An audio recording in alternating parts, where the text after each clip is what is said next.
Kai's words feel like sandpaper against her skin. He certainly hasn't forgotten, that's for sure. I can't see why we can't do both. I think we're past that point, wouldn't you agree? No. Interesting. What do you really hope to achieve here, Charlotte? What do you really want? I just want to understand. What? What happened to you? It's like you're trying to be some mob boss. Kai laughs at Charlotte's comparison. Well, I never killed anyone, so I think that comparison is a little unfair. But you're seeking to intimidate and control people. For what reason? Intimidate? Control? No, you're not seeing the bigger picture here, Charlotte. I'm cleaning up this school. Someone's gotta do it. I'm reining in those uppity brats with big egos who look down on us, who think they're so self-righteous and superior. But the truth is, they're no better than the rest of us. People here are starting to see that. You don't seem to see yourself as an equal to them. Not quite, but I do feel myself as enlightened. At the end of the day, though, I'm just a humble messenger. I'm just trying to get all those people to realize that their little egos and their sense of self-worth are overinflated. You see, your experience in life is dictated by those at the top of the social hierarchy. They think because they are either so rich, so smart, or so talented that they can just flaunt it in front of everyone's faces and receive unquestioned praise. Maybe they've earned it. In some cases, yes. But every waking moment we're forced to be here? No, I don't subscribe to that. For as long as I can remember, I've been pushed around for being who I am, for what I believe in. That me, a smart kid with a passion for science, should be treated no differently than the captain of the football team. I was picked on for that. They made me feel like I was this horrible, worthless person. Because of where I lived, I'll admit I did some unpleasant things to get by. I was for a time a delinquent until I saw where that path led, partially thanks to Adrian Hart. So of course those rich kid snobs decided to make light of that too once they realized I lived in a run-down condo that was barely standing. You remember it. You saw it for yourself a couple of times. I do remember. Charlotte probes her mind to remember an old and decrepit condo building, cracks in the walls, leaking pipes, barely functional lights and sinks. It was horrible. Yes it was. I can understand your anger at those upper-class kids. A lot of them were snobbish and unnecessarily rude.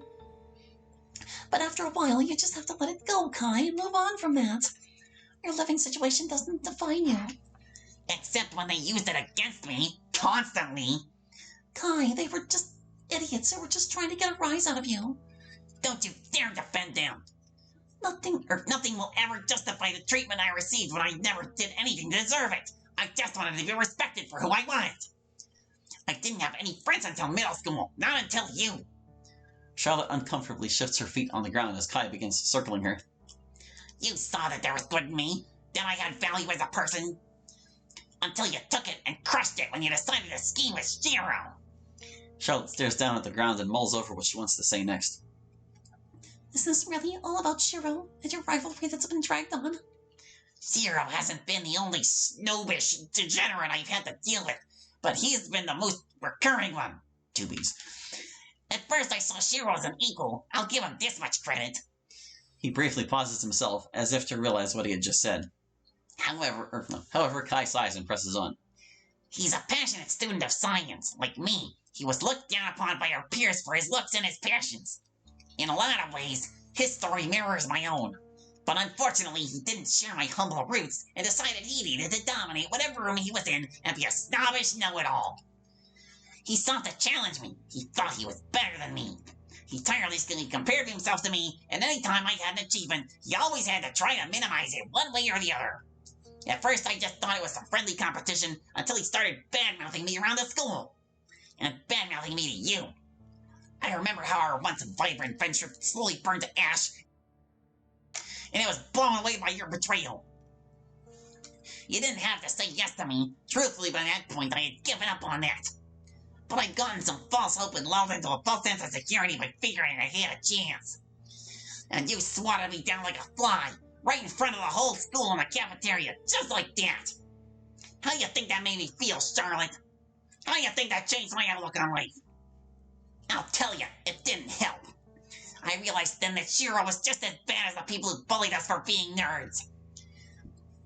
In fact, I remember how after he pulled his little prank, he got a free pass from them for the rest of the middle school, and I got it twice as bad. What's worse is that I was all alone, without you to back me up. I almost gave up the concept of love and friendship entirely. Really, the only person who I knew I could count on was my brother before he joined the military, and my little sister. I think that's what hurt me the most of all. That I was all alone at school, forced to watch on the sidelines as everyone else got to enjoy growing up, while I was put through hell day in and day out. I missed out on so many good memories. Because they had pretended that I was somebody else. It was like that until you ended up coming across someone who was actually willing to be helped by me and actually knew the concept of loyalty. And since then, I've come across a few other like-minded individuals who realized that this student body is ran worse than those idiots who thought they were royalty. In fact, it's mostly the same people. They never grow up. So I took it upon myself to burn their little kingdoms to the ground, make them feel at least a fraction of what I did. That's when they saw that our differences were superficial. But it was never enough, was it? Not in the case of Shiro. Shiro's crimes were by far among the worst. He should lose everything before I consider his debt paid.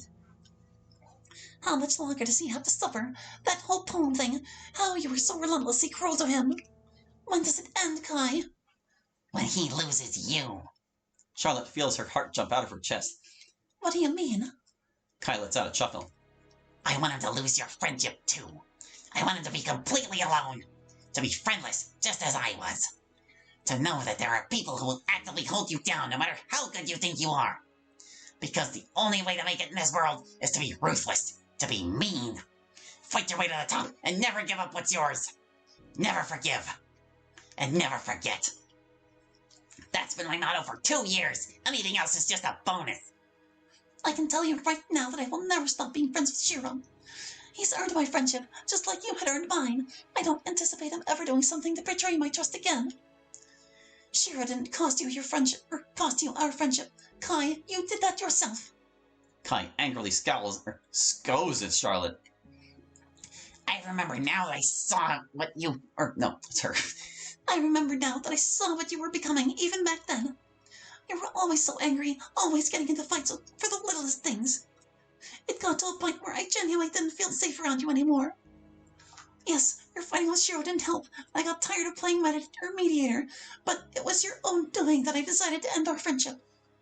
Though, I recognize that I didn't end it in the most mature way.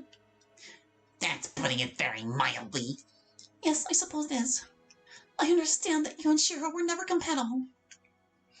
I understand your frustrations with him, but the whole poem thing, what you did to the anime club, you've made a bigger issue than you've had to. I don't take your meaning. I've contained my disagreements with him to be just between us. Anyone else that gets dragged in, that's their own fault. They should have stayed out. And that poem thing was his own fault. But what did Michael ever do to you? Why did you go after him? I only simply educated him about Shiro, and he made the decision to leave the anime club, to leave all on his own. To leave. The fact that the club collapsed was a byproduct of his own decision. How did you educate him?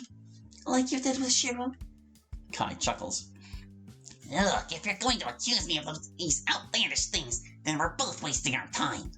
I never laid so much as a finger on Michael. I just simply talked to him, man to man. And what's your definition of that? I just talked to him. You mean threaten? I've never threatened Michael. So you're denying it? Yes, I never hurt Michael in any way, and never threatened him. Two words in this circumstance. I just told him the truth about Shiro and asked him if he really wanted to be associated with someone like him. You know, you say a lot about yourself by the company you keep. I was just trying to look out for Michael's best interests. He's new and he's just trying to find his place in all this. We were all like that at one point, weren't we? I suppose. Then what's the problem in telling him the truth about Shiro? For one, it's your version of the truth, and two, it's not your business what those two do with each other. Yeah, until he would have slandered me to him too. I just took a preemptive measure to intervene, so I could avoid a potentially negative situation. What did your preemptive measure look like? It sounds more than just a friendly sit-down. I don't know, you're a creative person. I'm sure you can imagine however it went down. I'll tell you how I imagined it going down. You threatened him. You intimidated him. You threatened people who had nothing to do with this. You're the one who threatened to slander his reputation because he chose to be friends with Shiro. Like I said, there's a lot you can tell about a person by the company they keep. I didn't want Michael to end up a social outcast and be miserable like I did. But if he wanted to go down that path, he would have chosen it, and I would have dealt with him accordingly. It seems to me you're the one trying to make these choices for him. I don't care if Michael chooses never to speak to Shiro again. I just don't want something like this to repeat itself. You decide you want to intervene in someone's personal business, and then a club disappears. You knew that forcing Michael to leave would break apart the anime club. There's no way you didn't. You knew Shiro desperately needed a fourth member. That's why you decided to target him. Think whatever you want. You haven't proven anything to me. Seeing Shiro suffer because his club broke apart was just the icing on the cake for me. I didn't care what happened to his club. And Interesting you say that, because you said a few minutes ago that Shiro needed to lose everything in order for you to consider his debt paid. whatever, if that's how you want to twist my words. I just want to understand why you targeted the anime club specifically. Was it just because of Shiro? I don't know what you mean. I mean that you yourself have kept some interesting company lately. Namely, Jeremy. So, what's that supposed to mean? So why did Jeremy want the anime club gone? Why did you do his dirty work? I have absolutely no idea what you're even talking about. Yes, I know Jeremy. We have a good rapport. That's all there is to it. I guess it's rapport. I'm an idiot. So has he ever made you do anything on his behalf? Such as? Why don't you tell me? Kai laughs off Charlotte's question. I don't know, and I don't care what Jeremy's views on the anime club are. We never talked about it. Then why does he... I'm done talking about him. I'm not his spokesperson. But are you his enforcer? Did he ask you to do this? You're speaking nonsense. Kai says as he grips his fists in irritation. Or were you aware that he was possibly playing you for his own ends? I'm my own boss. Nobody plays me. Well, it seems like I struck a nerve. You were being asked by Jeremy to do this, weren't you? Because he doesn't like the anime club or sees it as another obstacle in his quest for power. Kai says nothing, instead scowling at Scarlet. That must be unfortunate for you. You're doing all the work and he takes all the credit. I do find it kind of ironic considering all the times you've accused Shiro of the same thing countless times. All the times, countless times, yep. So how is Jeremy controlling you? Blackmail? Wheeling and dealing? Oh, for crying out loud, I'm not being controlled! I'm the one who ripped this club apart. There, I said it. It was all me. And so the truth flows. Yes, me telling the truth about Shiro to Michael ruined Shiro's club. I was obviously aware of their membership predicament. So yeah, I took some joy in educating Michael and telling him about what such a marvelous person Shiro was. I knew if Michael left, that there'd be a chance that I could also alienate his two slight goth friends. Then Shiro would be all alone, minus you. Yeesh, you're annoying. No, I'm just persistent. Same thing. Well, there, you got your answer. Quite the confession. Well, what now? You're just going to tell Shiro what he already knows? No, I'm going to report this to Principal Rankin. Or maybe I'll just tell the whole school instead if he decides to let you off again. Kai lets out a laugh. With what evidence? Oh, you let me worry about that. Kai's eyes narrow on Charlotte. He takes a step closer. Clever. You're recording this, aren't you? No. Oh, don't lie to me. Lying is a sin, after all. You remember the last time you committed a sin, Charlotte? Charlotte guiltily looks down at the ground. Yes, you do. You remember what you did. You aided Shiro's act of revenge against me. What a good little Christian girl you are. I hope it made you happy. Charlotte lets out a shaky breath. No, it didn't. I wish it didn't happen. If I could go back in time and stop all this from happening, I would. She says as her voice breaks and she looks back up at Kai, fighting back a dam of tears. Since we're both speaking the truth, there was one point in time I seriously considered going out with you. If you had asked me then, I would have said yes. A gust of wind brushes past the both of them as Kai looks on at Charlotte, completely stunned. He fumbles over his words before finally finding his footing. You're not serious. Charlotte nods her head as a tear streaks down her cheek. I am. I wish things would have been different. Shiro and a few other people you had problems with came to me with the idea. I turned them down at first, but they eventually wore me down and I agreed. They told me they thought by doing this it'd get you to stop. To stop being this angry, evil person who was once a good friend. Now I want to know something else. In everything you've done, have you ever wished you didn't do it? Did you ever regret something that you did? Do you regret the person you've become? Kai robotically takes Charlotte's hands in his thumbs gently caress the top of her fingers and knuckles. For a moment, Kai doesn't say anything. He mulls over Charlotte's question as it echoes throughout his mind. He stoically, is this actually a word, or are they trying to say stoically, looks into Charlotte's eyes before staring down at the ground. He then somberly closes his eyes, as if to fight back his own tears as he squeezes Charlotte's hand, as if to fight back his own tears as he squeezes Charlotte's hands tightly, but not to the point of hurting her. I've done things I wish I haven't. I wish I didn't have to go to war with so many people and tear them down to nothing. I wish we could have all gone along from the start. But I try not to look back on the things I've done.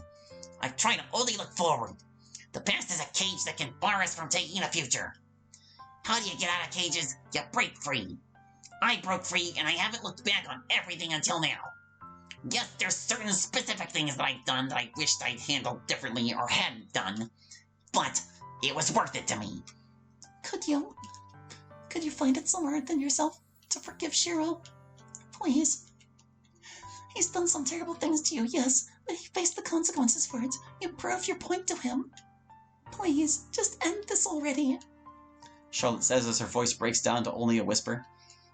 Kai locks eyes with Charlotte for a brief second before letting out a raggedy breath of his own before closing his eyes. Time seems to stop as Kai is lost in internal thought, searching for any ounce of forgiveness that may yet exist somewhere. Charlotte waits for his answer with bated breath and stands stiller than a statue, only moving to fix her hair when it was messed up by the breeze. After eternity, Kai finally opens his eyes and gives her a look she hadn't seen in so long.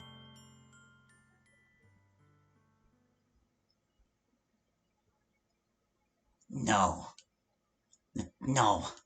I'm sorry, but no. It's far too late for that. Had we had this conversation maybe a year ago, then maybe I would have said yes. But I think we're both past the point of no return. I'm no longer the same person you saw last in that cafeteria, Charlotte.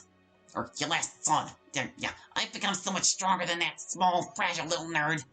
I've been forged into something beyond my wildest dreams. People who've learned not to cross me are on the precipice of truly making every single one of our classmates true equals. I destroyed that sniveling, pathetic version of myself and became the person I am now. You helped me to do that.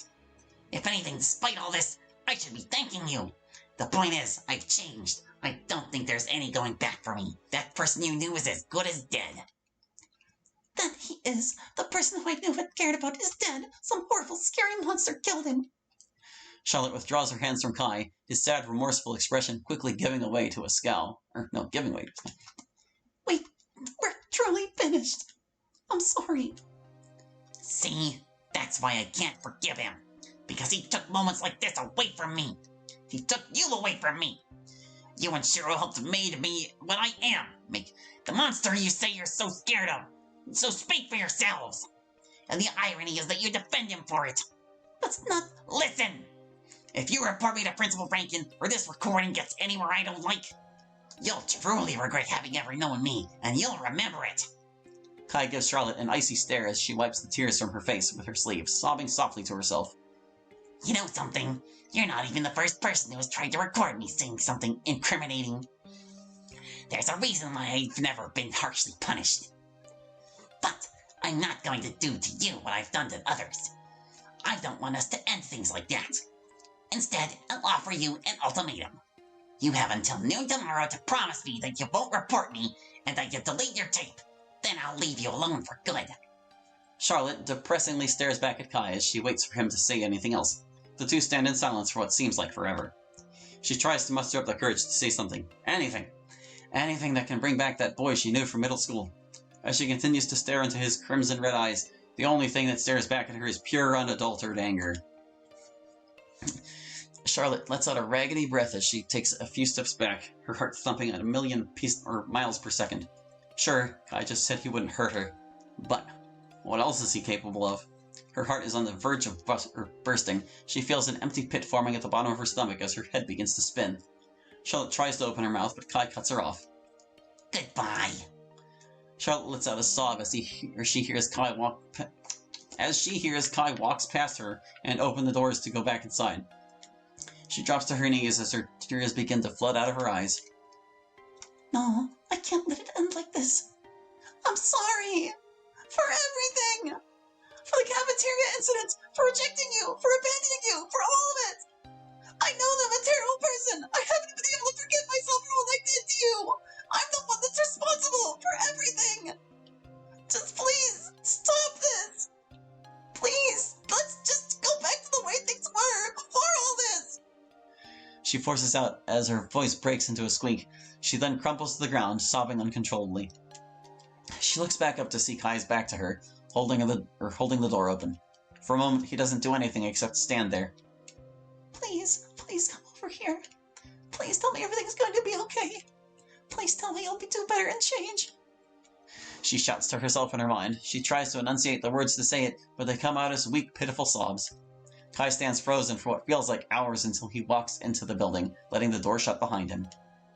Charlotte feels like she hears glass break, whether it was her heart or Kai letting out his anger on something she honestly couldn't tell the difference. Not that it matters anymore. She moves into a fetal position as all the memories of her and Kai begin to replay in her mind.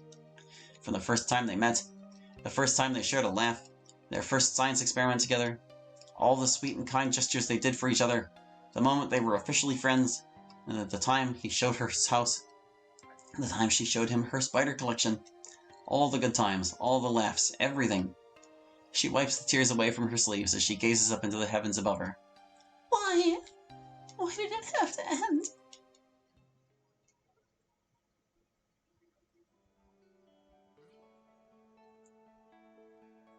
Well, it seems that is the end of that episode, but there's still one left for the investigator arc. So, at least let me save this post-credit scene for next time, because we're kind of running a little bit overtime here. That is going to do it for now. So thank you for watching. I hope you enjoyed, and we'll catch you next time with what is probably going to finish off Branching Paths, the investigator arc. Hope to see you then. Bye-bye.